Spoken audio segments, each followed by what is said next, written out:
Well, next up, what I do want to say is I appreciate Baba. I've known him for many, many years. Good brother. And what we're going to do next is we're going to bring on someone who's going to show us something very unique and different. She's going to show us how to do our own natal charts with astrology. And a lot of people might say, well, what is this thing got to do with magical Kemet? I like to say to everyone, everything that I've seen about ancient Kemet has been astrological. The clothing, the architecture, the language, even how they, the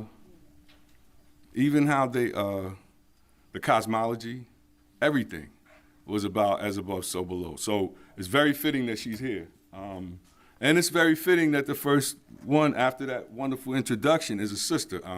I said it last night, our first teachers are our moms, and to have a female come and give us this information. I've been around a long time. I haven't really seen people doing stuff like this, but this is great. I want you guys to welcome Mama Ella. She's like family to me, and she is family to all of us.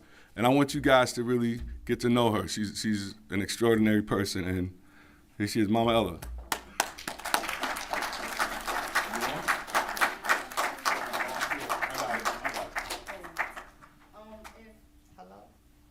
If you don't have a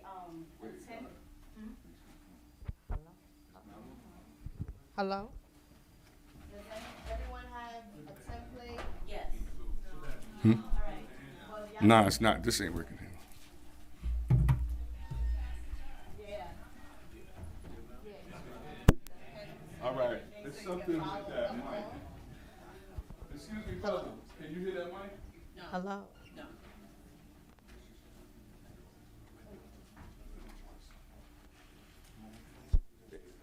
Hello? Yeah, all right. We good. Yeah, I guess. Yeah, that's good. Hello? Let me bring it up.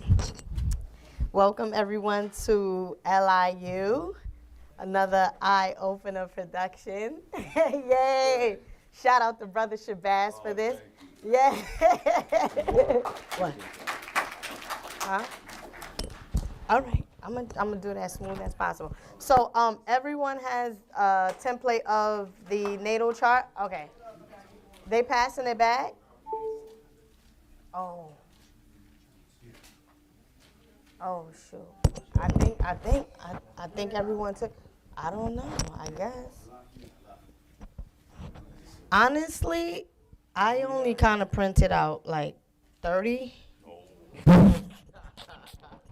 I did, and I figured the rest, can just look on the improvise or whatnot. I'm so sorry about that. But you guys everyone can just, listen along as I teach. There's the birth chart. And also, I do have a table in the front, so if you have any questions or whatnot, you can always come to my table and ask your questions pertaining to your own natal chart or your birth chart. Right. So for those of you that don't know me, my first name is Magella. Many people know me as Mama Ella. It's interesting that Professor James Smalls was speaking about the Congo and things of that nature because my father is Congolese and my mother is Haitian. So with those two entities or energies, I come from a very spiritual and spiritual background. From my mom's side, we are all seers, us Haitians. We're seers by default, you understand? Like, we embrace the psychicness, we embrace our dreams, we embrace our ancestors, and we embrace our culture. So I am a psychic medium as well. However, throughout my practices, I learned to do birth charts as an extension of reading people. And I'm also a student of Dr. Africa. alongside Dr. Sabia as well. And I also hold a bachelor degree in nutrition and dietetics. I travel frequently to Jamaica, and I purchase natural herbs from my business partner, who happens to be Jacure's mother. Me and her, we've been rocking and providing CMOS for people out here for like 8 years now. So I do have my natural herbs on my table for those of you that are interested. So that's a little bit about me. Again, I've been certified by Dr. Africa as a holistic nutritional consultant.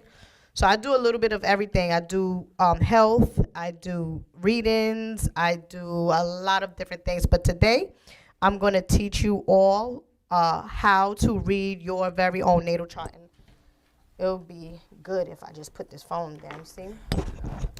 All right, so please excuse me for those of you that did not receive a template or whatnot, but I'm just gonna read the information off to you. So here it is, right? This is your birth chart.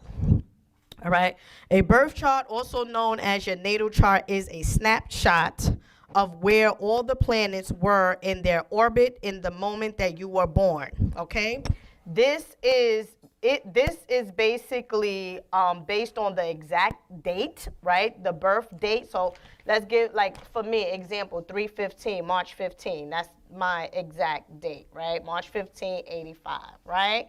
So the time of birth, let's just say 3:45 a.m., right? And then the location, New York City. So I'm gonna explain something. In order for you to know, like I was saying to the audience from before, in order for you to know your exact birth chart, you have to know the time. The time of birth is going to basically place the houses, right? The planets in the houses, right? The planets in the houses. We're going to get into that. But it's very key that we understand and understand that in order for you to have a proper birth chart, you have to have the time of birth. No doubt, that's very crucial, okay? Your birth chart tells a story, your life story of what your soul came here to do and learn and become, okay? So basically, your spiritual destiny, all right? It provides you with detailed information regarding your strengths, your weaknesses, where you've been wounded, which is your Chiron, which is a planet, your past life and spiritual purpose here on planet Earth. So again, without knowing the time of birth, you're not going to know where the planets sit in the houses, right? In order for you to obtain an accurate natal chart, you must know the exact time of birth, which should be on your birth certificate. So everybody must go to, if you don't know where to get your birth chart, you go to www.astro.com, which is right here, all right? Then you click on charts and calculations, right? So when you go to that website, astro.com, right? You got to click on charts and calculations and plug in your information and you'll see your own birth chart, all right? So the three main signs that makes up who you are is your sun sign, your moon sign, and your rising sign. So by a show of hands, do anyone know what your rising sign is? All right, do everyone know what your moon sign is? All right, some people do, some people don't. All right, which is cool. Everybody know what your sun sign is, right? Like I'm a Aries, I'm a Pisces, I'm a Taurus, that's your sun sign, right? So your sun sign basically represents your core, your core identity, okay? Your personality and your ego.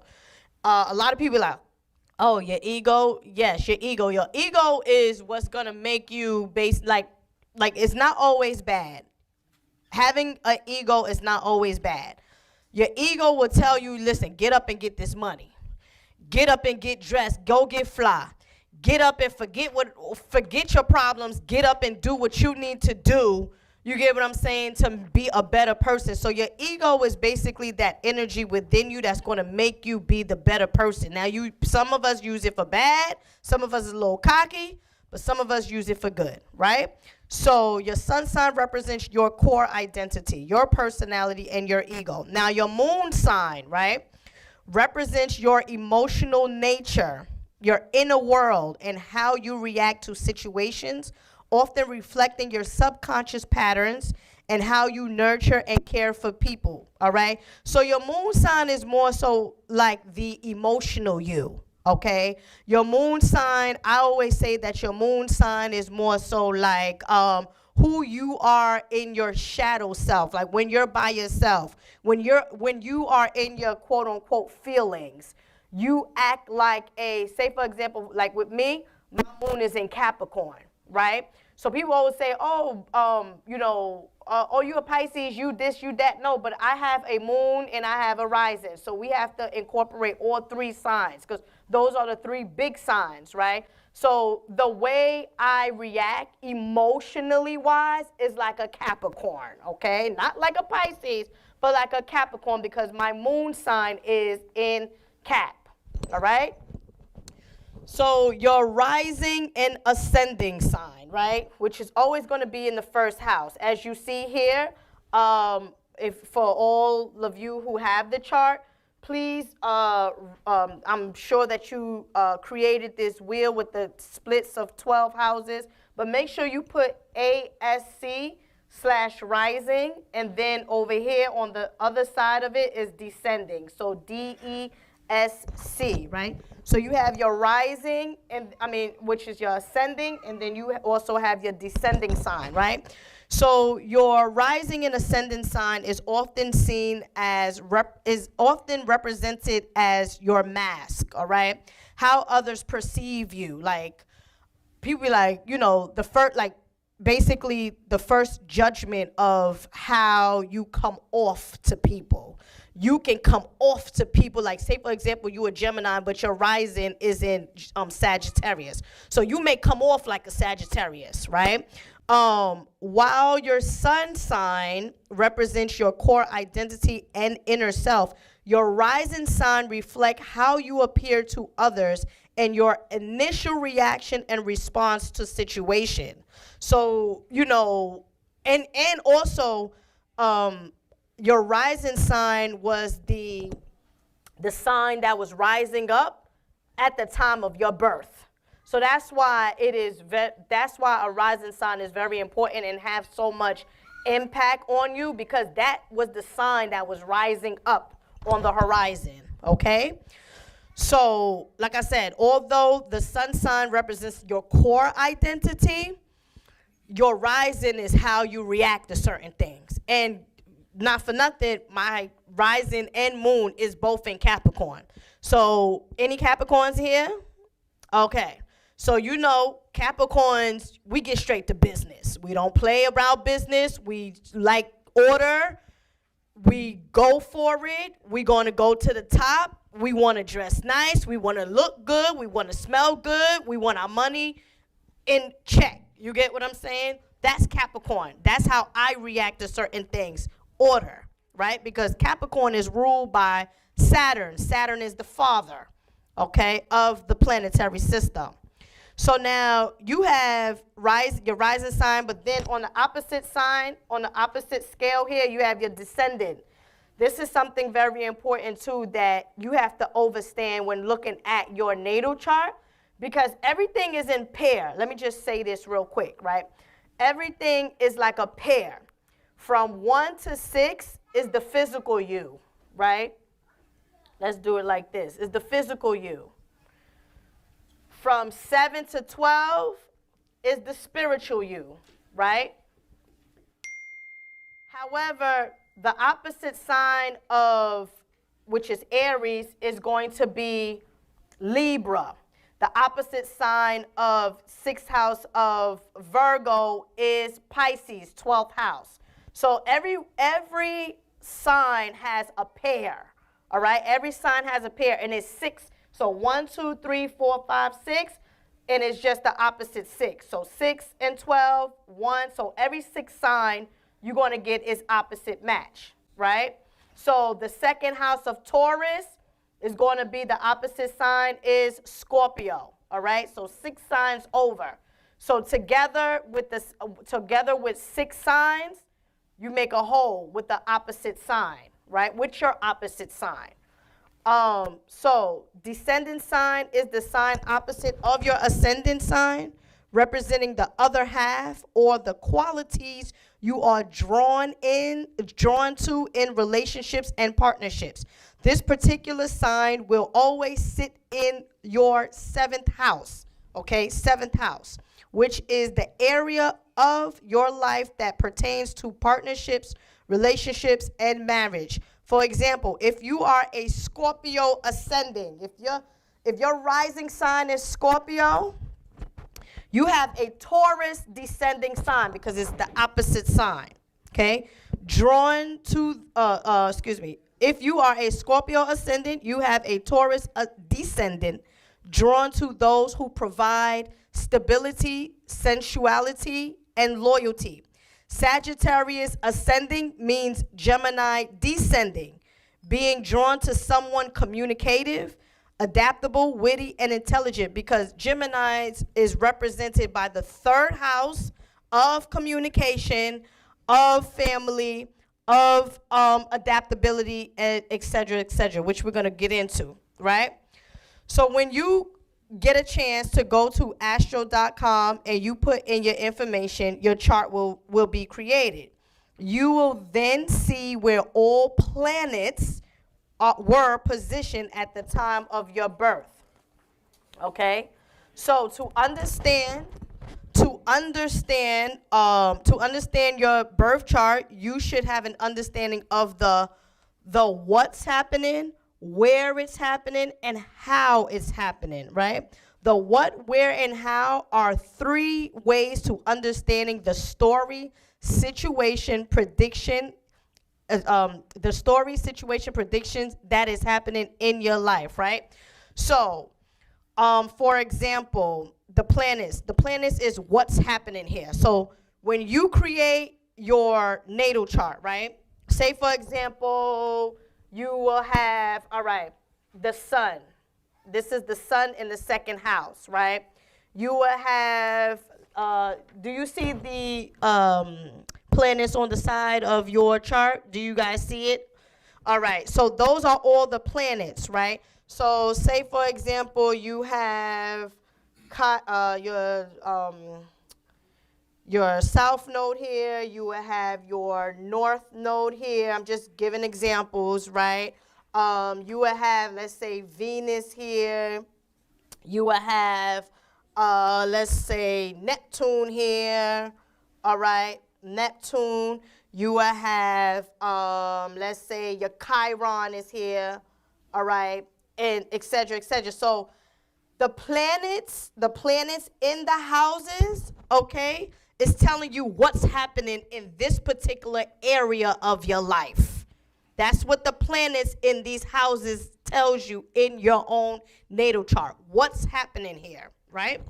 The houses, which is from 1 all the way to 12, tells you where in your life that it is happening, okay? Is it, which we're going to get into. And then the zodiac sign that is on the outskirt, right, that's on the outskirt of the wheel tells you how you giving it up, all right? So let me draw that as well. How you react to things, how you know. So let's say this is Pisces, right? Let's say 2nd house Pisces. Let's say Gemini right here. Let's say this is Sagittarius. This is how you Sagittarius. Let's say this is Scorpio. I think let's just say Scorpio. All right. Just for an example, right? So the zodiac sign tells you how this is playing out, how this planet is reacting to this particular area of your life, right? So the sun represents the core identity, your core identity, vitality, ego. The moon governs your emotions, your intuition, and your subconscious mind. Mercury, if you have, say for example, you have Mercury, let's say you got Mercury in the, let's put right here, Mercury, okay? Mercury in the 3rd house. Mercury influences communication, intellect, and learning. And this is the reason why you have to know the exact time of birth so that the planets can sit, that so that you can know exactly where the planets is sitting at, right? So you would know where your sun sign is sitting, you would know where planet Mercury is, you would know where Venus and all of these other planets is sitting in your house. Venus symbolizes love, right? Let's say, for example, you got Venus in your 7th house, which we're going to get into, right? So Venus symbolizes love, beauty, and harmony. Mars represents energy, like the planet Mars. So if you have Mars, let's say, for example, you have Mars in your 4th house. That's right, Mars, right? All right. Mars represents energy, drive, action. Jupiter signifies wisdom, expansion, and opportunity. Let me explain something about Jupiter. Anywhere where you got Jupiter in your house, like anywhere on your chart that Jupiter is sitting in, that's where it's expansion. Straight up expansion. So let me say something else. If you are at your highest good, these planets will work very well for you. So say, for example, you have both Venus, and also understand that you can have multiple planets sitting in the one particular area of your life too. So you can have Venus here. You can also have Jupiter here. Let's just put Jupiter, all right? So you can have Jupiter there. You can have, Saturn and, different planets sitting in the same house, right? So having, say for example, you have Jupiter and Venus in your 10th house, right? The 10th house, which I'm kind of going ahead, but the 10th house is the area of your life that represents the public image, social status, your careers, your work ethic and stuff like that. So if you have Jupiter and Venus sitting in your 10th house, that means that you basically are a go-getter.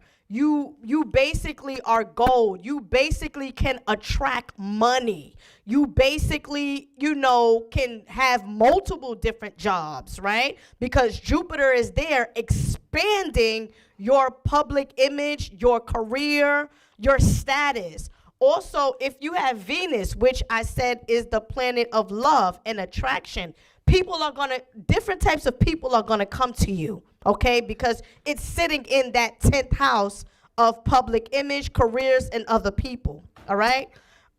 So Jupiter signifies wisdom, expansion, and opportunity.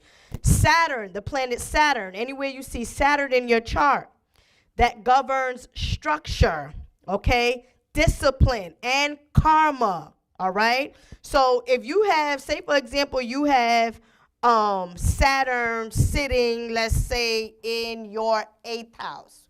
Gonna get into that. Saturn in the 8th house, right? So the 8th house, which I'm gonna go through it again, but the 8th house is the house of karma. It's also the 8th house of Scorpio, all right?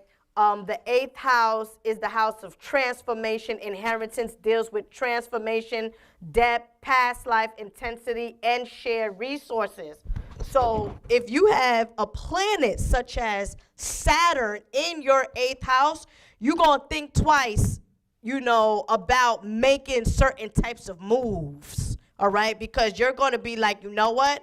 I don't want to be in debt, or I don't want to be in trouble, or I don't want to play around with this. You're going to think deeply about making any type of move, even if it's sexual, because the 8th house is the house of Scorpio, and Scorpio governs the genital areas. Very sexual, very have lots of attraction alongside Leo, which is the 5th house. Is a very sensual attraction type of energy, okay? So Saturn, Uranus, if you have Uranus, the planet Uranus represents innovation, revolution, and change. Anywhere where you see Uranus in your chart, that's consistent change. So say, for example, what my spirit just told me, right? Say, for example, you got Uranus sitting in your 7th house. That means a person with Uranus sitting in your 7th house, that means you constantly changing partners. You constantly changing businesses. It's constantly, and it could be good and it could be bad. You get what I'm saying? But you don't stay, like, this is a person that don't stay put. This is a person that always want to elevate himself, and he's always looking for change and always looking for better, but is a person that doesn't always think things through. So what happens is, like, the partner that you may be dealing with, either it's relationship or business, like, you might, in a sense, create bad karma. Okay, you might create bad karma because here it is, somebody else is like, yo, let's settle down. You know what I mean? Like, let's chill. Let's think things through. What you got Uranus in that 7th house, and you like, nah, I want to change. Nah, I found something better. I want to, you know what I mean? So, like, Uranus is crazy. Like, Uranus is actually the planetary ruler of Aquarians. Constant change, revolutionary leaders, always on the go, always thinking, always in their mind. Where's the Aquarians in the house? No Aquarians? Always thinking in your mind. You get what I'm saying? Always in the mind. It's an air sign. So Uranus, so Neptune is the planet that represents spirituality, dreams, and illusion. That's why people be like, oh, which rules Pisces? That's why a lot of people say, oh, dreamy Pisces or delusional Pisces and stuff like that. But Neptune is actually the planet that, say, for example, you got Neptune in your 12th house, right? Say, for example, you dead serious got Neptune in your 12th house. That means you have very strong intuition and very strong psychic abilities. All right, so Neptune is that planet that will reveal lots of different things to you.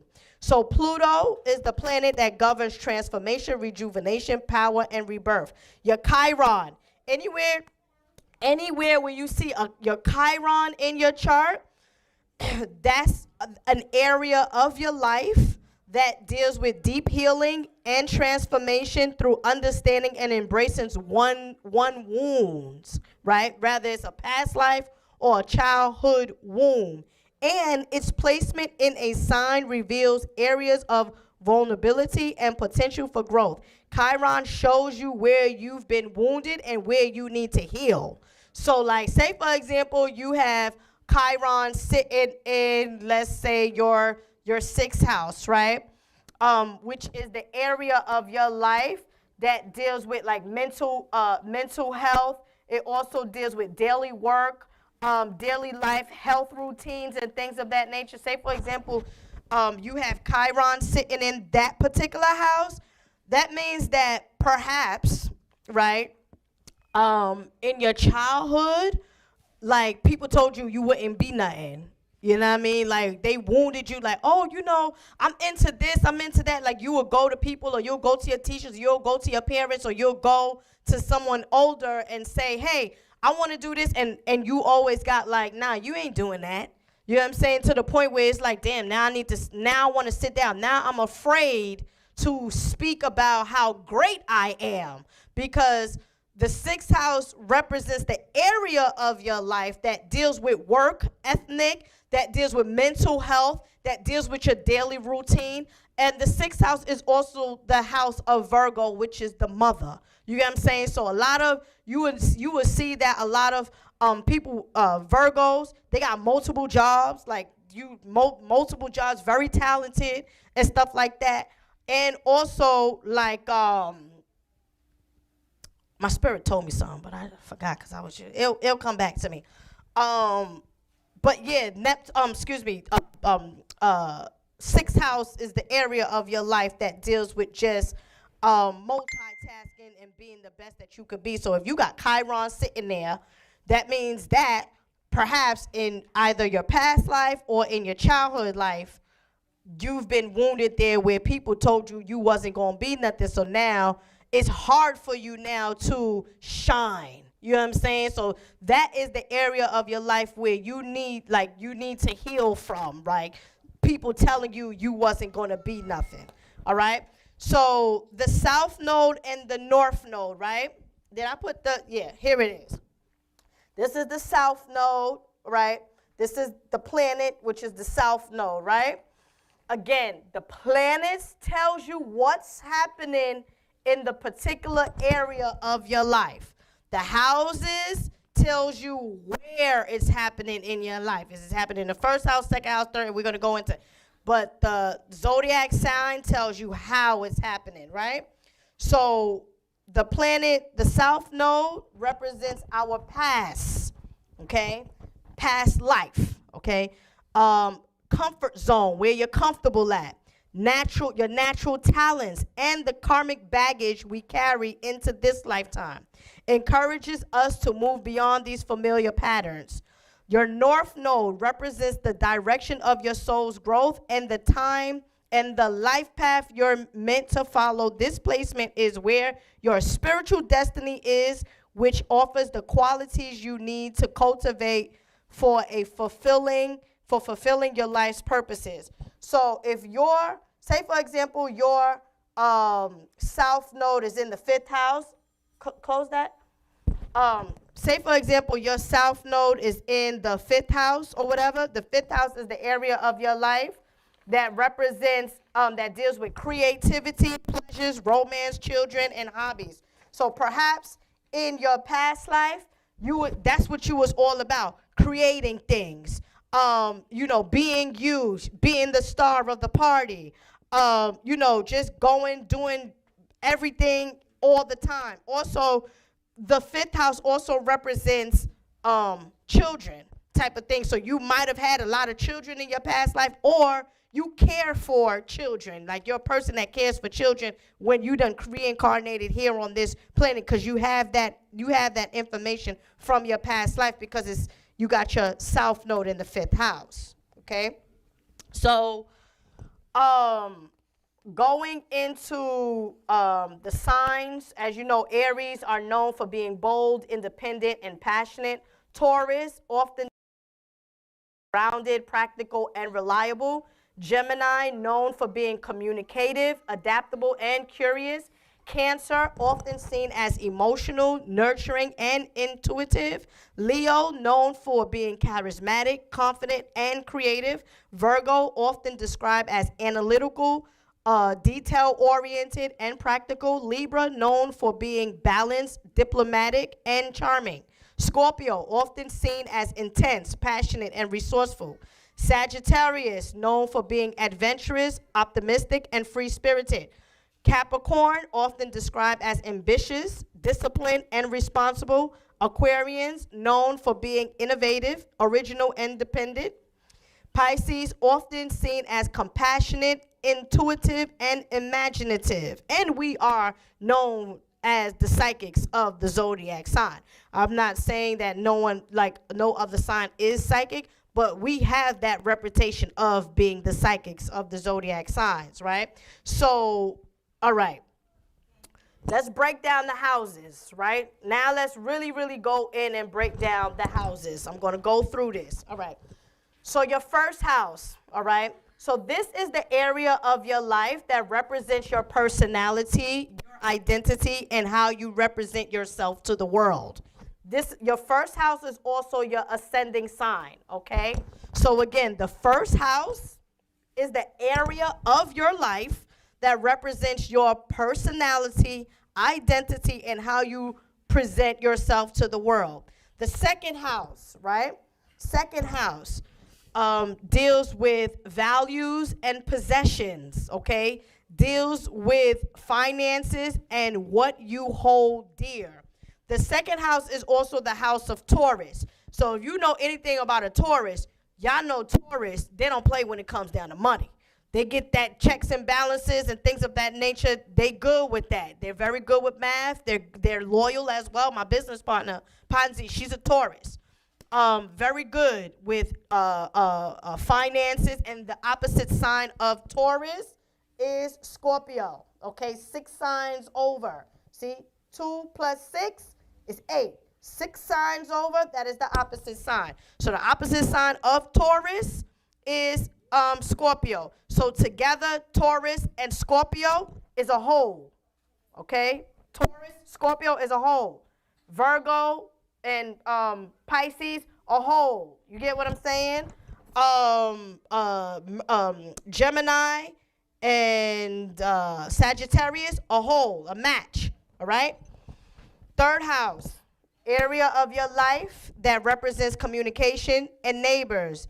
It governs communication, short trips, siblings, and your immediate environment, okay? So the third house is the area of your life that represents your communication, how you communicate with other people. Say for example, you have Neptune, right, in your third house, right? And we already done said that Neptune symbolizes spirituality, dreams, and things of that nature, right? So if you have Neptune in the area of your life that deals with communication, short trips, siblings, and stuff like that, that means that you are a very good channeler, because like the third house is already communication. Geminis are natural channelers, if you don't know. I always say that. That's why people say, oh, Geminis are two-faced. No, Geminis are not two-faced.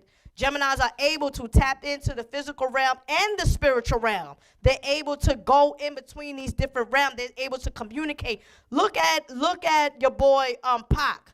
Look at your boy Biggie. Look at your boy Lauryn Hill. Look at your boy They Not Like Us, Kendrick Lamar.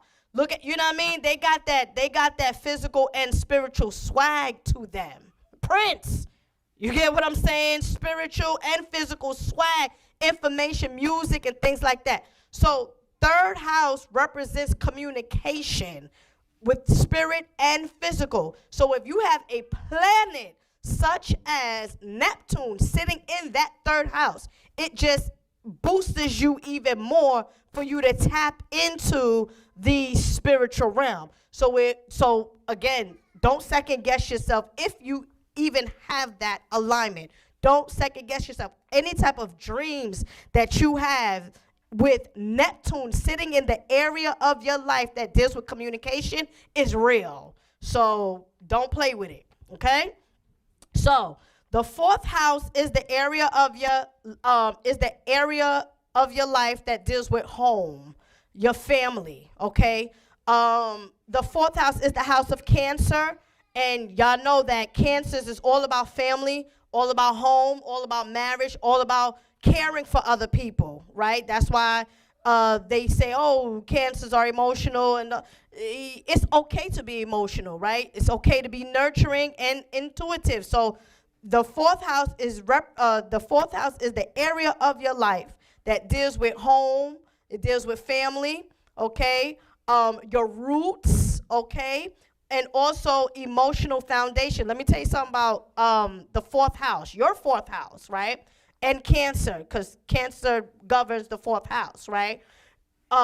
Cancer is the sign of the ancestral realm, okay? It is ruled by the moon, and the moon gets full every 28 days. So the cycles and stuff like that, and that's why they say your moon sign is very important, because it's the emotional you. But Cancer, or rather the fourth house, is the house that deals with the ancestral realm. So let me give you an example, right? So say for example you got Pluto, right? Say, for example, you got Pluto sitting in your 4th house, okay? And we said that Pluto governs transformation, rejuvenation, power, and rebirth. So you will be very connected to your African roots if you got that Pluto sitting in your 4th house. You will be very connected to, what's next? Digging in, diving and trying to figure out where I come from type of thing. You get what I'm saying? Because that Pluto, that planet Pluto, is going to make you dig in deep. Because Pluto is the planet that gives you heavy transformation and intensity, okay? People that have, if you have Pluto sitting in that 4th house, the area of your life that deals with family and home, like, that's a very intense placement. Basically, don't play with a person's family that got Pluto sitting in that 4th house, because it's not going to go well. It's not. They're going to go above and beyond for you. All right? Right. So the 5th house is the area of your life that deals with romance, creativity. It deals with pleasure, romance, children, and hobbies, right? And the 5th house is also is the house of Leo, okay? Leo governs the 5th house, and also it is the house of the sun, where the main focus at. And that's why they say Leos are the prince charmers of the zodiac sign, because it governs that 5th house. And the 5th house also relates to the 5th chakra, the heart chakra, your heart, your love, all right? So the 5th house is basically the area of your life that deals with creativity, pleasures, romance, children, and things of that nature. And I already broke down that, if you have a south node in your 5th house, that means that you naturally are creative. You naturally love children. You naturally, is a romantic person. So you got to be careful with that. And say for example, you have your north node, okay, which is your spiritual destiny, right? If you have your north node, which is your spiritual destiny, in the 5th house area of your life that deals with creativity, pleasures, and romance, that means that you are a natural entrepreneur. You need to work, do your own business, do your own foundation, your own everything, because you are naturally talented. You have natural gifts, creativity, and everything of that nature, and people will flock to you. Okay? So the sixth house, right? The 6th house is the area of your life that deals with work. It deals with health, all right? Represents your daily life, work, health, routines, and mental health. The 7th house is the area of your life that deals with relationships and partnerships, okay? Both romantic and business and marriage. So like I said, suppose if you have planet Venus, you have the planet Venus sitting in your 7th house, right? That means it's all about attraction, all about beauty, all about expansion, okay? You're all for the love, the harmony, the balance, because the 7th house is the house of Libra and partnership. So Libra is the scale. Libra is Mayat.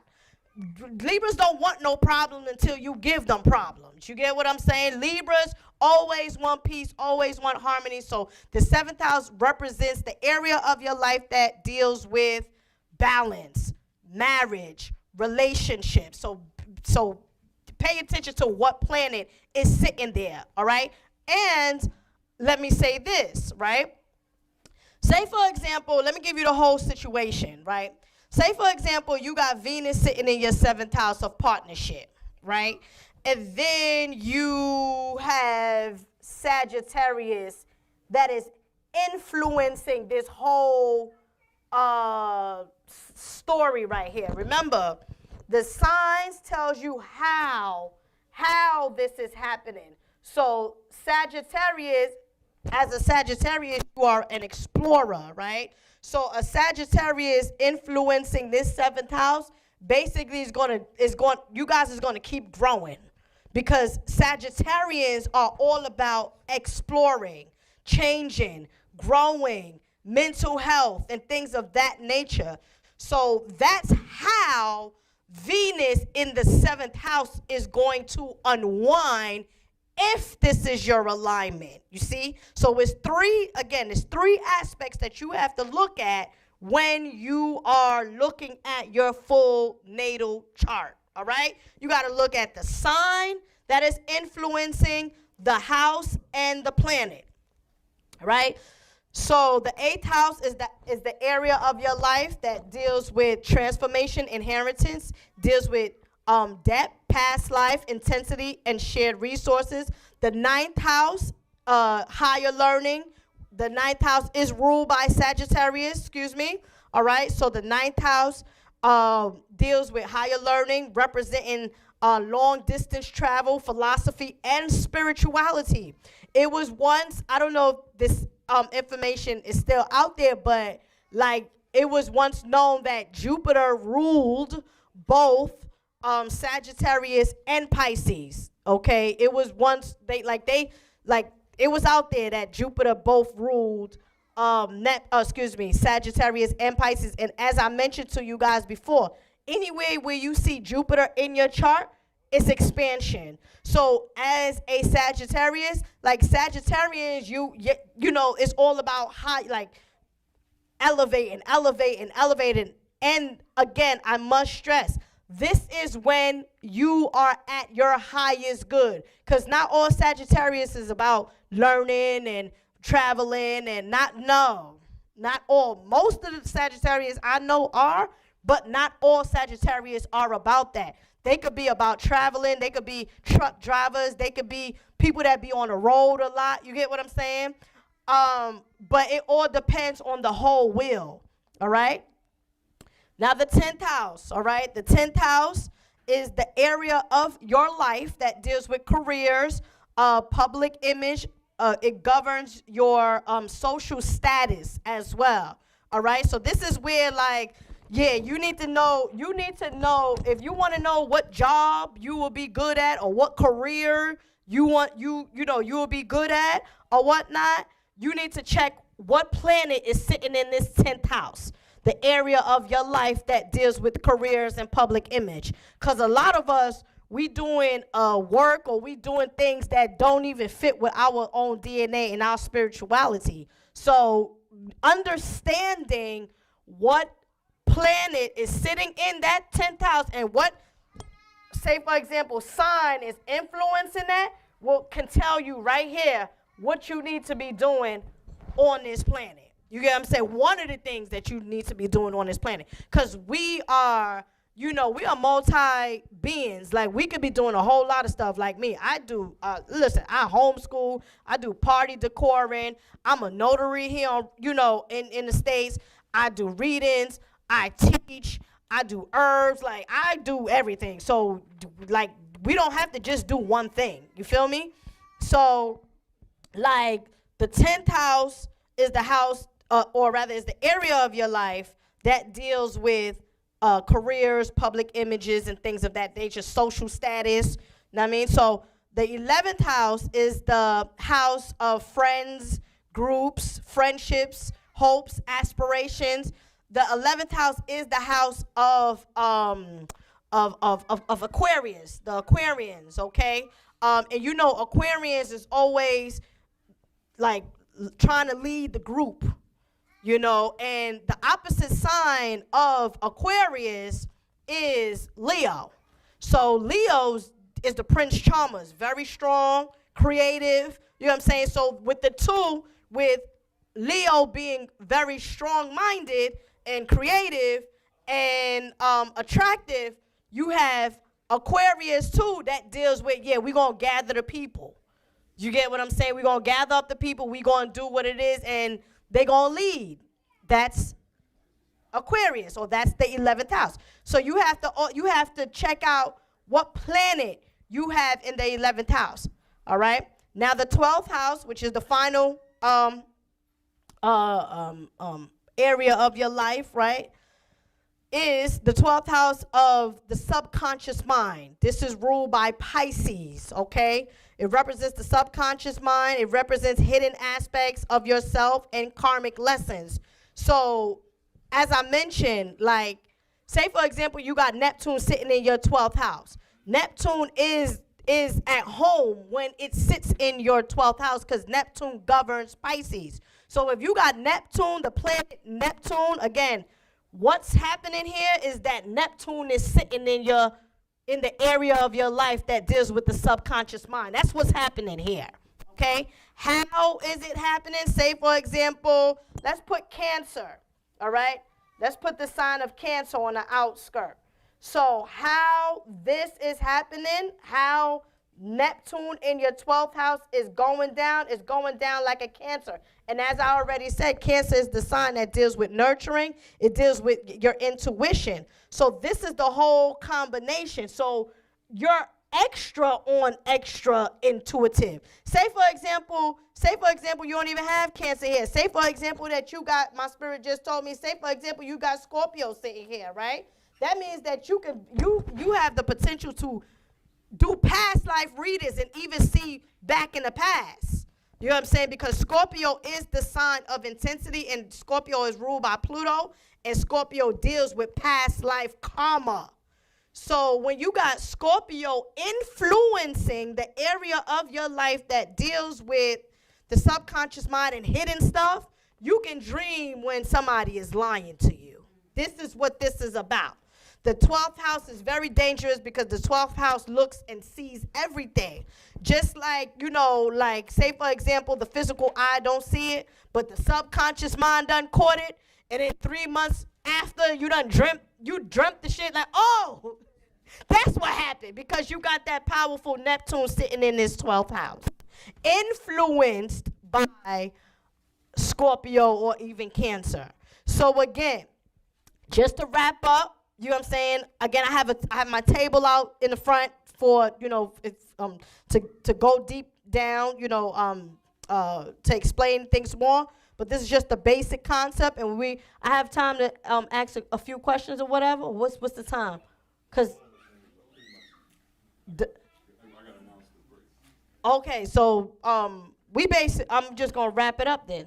Okay, so basically, understanding your birth chart, knowing that your birth chart, the reason why your birth chart is very, very much important is because this is a snapshot of where the planets was, okay, in the different houses when you was born. It is a personalized blueprint of your strengths, your weaknesses, your past life, where you've been wounded, and your spiritual destiny, okay? So understand also that there is 3 main signs that we have to take into consideration, which is your sun, your moon, and your rising, all right? And then also to fully break down or to fully understand or overstand the concept of your natal chart, you have to know the planets, okay? You have to know the what, where, and how. What's happening here? Where is it happening? Like, what area of my life is happening? And how is it going down?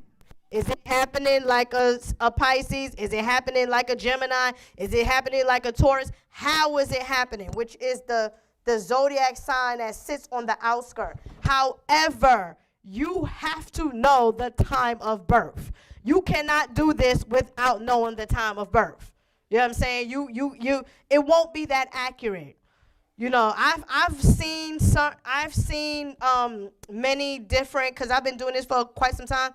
I've seen a few charts without time, and I was able, because I'm intuitive like that, I was able to break certain things down. But to be real, no, you need the time. So get your birth certificate, ask your mama, ask your grandmama, whoever. That's what it is. And my contact information is up here. My email, if you would like a personalized, one-on-one consultation with me to break down your natal chart, I'm good with that. Just contact me. You can follow me on Instagram, okay? UR_Majesty13. And this is it. This is the birth chart. That's it. All right. Yes.